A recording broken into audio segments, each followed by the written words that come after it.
Stuff.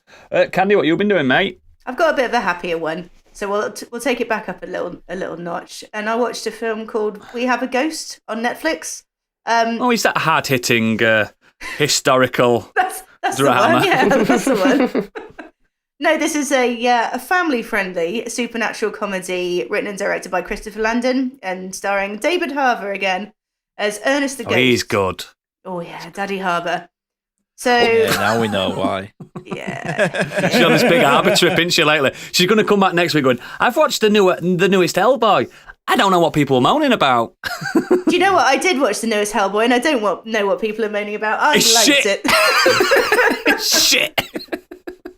That's what they were moaning about. It's not good. She didn't pay attention to the plot. She's just watching David Harbour. It's the the tail. Oh my god! Yeah. Anyway, moving on. So bring back Ron Perlman. Well, yeah, he's all right as well, though. To be fair. Jesus, you've got a type.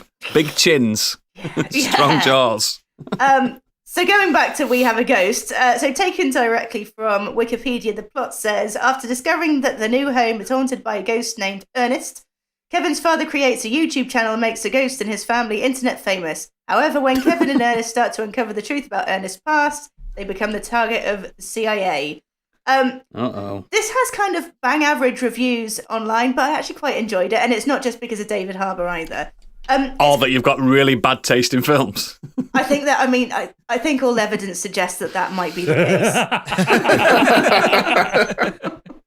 But no, it's kind of reminiscent of the kind of 80s adventure films. You know, it's Ghostbusters original Ghostbusters for a slightly younger audience. In fact, it's kind of for the same audience that the latest Ghostbusters was. So it's kind of, which is good. Early teenagers, late kids. It's what we like to call the Stranger Things generation. That's exactly it. Yeah, that's exactly it. Even maybe a little bit younger. So at the beginning of the film, Ernest lives in the attic of the house that the family move into and takes a particular shine to the youngest member of the family. So for a minute, I thought it was maybe... No, not that kind of a shine. Jesus Christ. No, what I'm saying we have a nonce ghost. Not a Nazi ghost. Christ. Just hear the jingle jangling in the background, and there he is. Could you make that? You could make that the title if you turned the O into an asterisk. So we don't get took off. No. I'll think about it. Think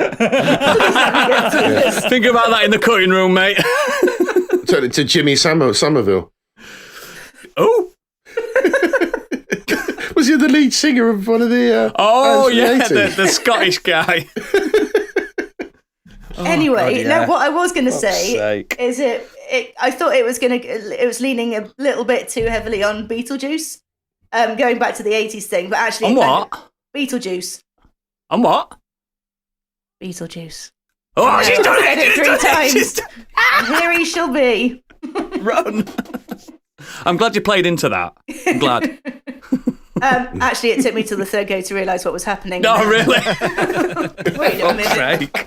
I'm working with amateurs. No, I got it. I got there eventually. Okay. But yeah, no, it swerved away from that quite quickly, I think. But so like the film I reviewed last week, it's a lot of David Harbour just having a lot of fun again. His character can't speak, so he relies on just gestures and facial expressions. Having a good jaw. Communicate. Having a good jaw and a broad chest. And he does it quite well. It is a comedy, but it's actually quite a touching story as well. Like Ernest has no recollection of his life, so the family set out to give him his memories back. Like I said, it does have an 80s flavour to it, but it's set in the modern world. So when the video of the ghost goes viral, he basically becomes like a TikTok star and ends up with these like hundreds of fans that are constantly living outside the house and everything. It makes it impossible. And there's also like the obligatory Jesus is coming dude as well, just hanging out there.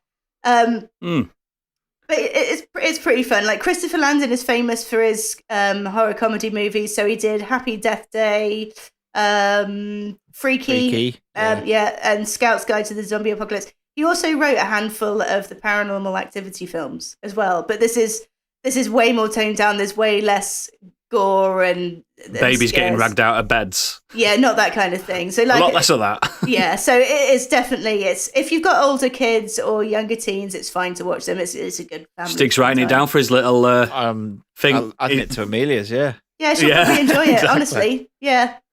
There's nothing that would be really scary. There's maybe one scene that's a little bit gross, but it's fine. It's a bit no worse underneath than, my lad's list now. He's on to Porky's already. Nice. Blazing Saddles next year. Yeah. Oh, Porky's is worse than Blazing Saddles, surely. I don't know. It's been a while since I watched both. Once Marathon. But yeah, no, That's it. so yeah, despite the kind of bang average reviews, I liked it. Thought it was fun.